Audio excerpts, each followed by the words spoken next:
Once in a lifetime, or maybe not. 20 years ago, our world was rocked by those terrorists attacking the United States. We had an unprecedented attack on innocent civilians on U.S. soil.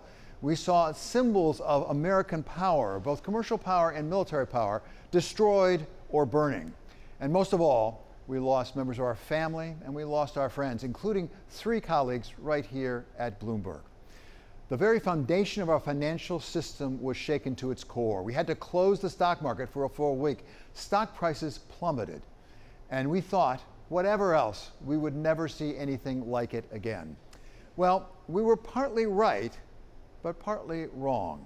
We have had at least 2 instances of that shaking to our core of the system that we thought would never happen. First, with the global financial crisis back in 2008, when financial engineering, let's be frank, got ahead of us, doing more than we understood it was doing and far more than we could regulate. Going back decades, the government had really failed the American people because the financial system had not kept pace with the modern financial markets.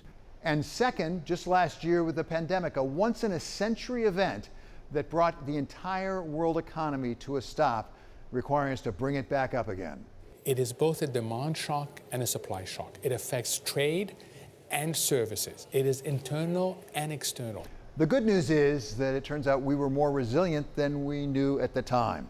But there are 2 ways in which what we have today is quite different from 20 years ago. First of all, this time the risk may not be physical, it may be cyber. And a lot of people think that the cyber risk is even greater than what we faced before. Cyber risk is probably the biggest risk I think the financial system faces in the world. It's a global risk. This is the single most existential threat to the financial system. We are in effectively a war on cybersecurity. And second, 20 years ago, the way we responded to a common enemy was to come together in unity. This time, we have a common enemy in a virus that is actually more deadly and more destructive than what we faced on 9/11, and yet our response has been the opposite.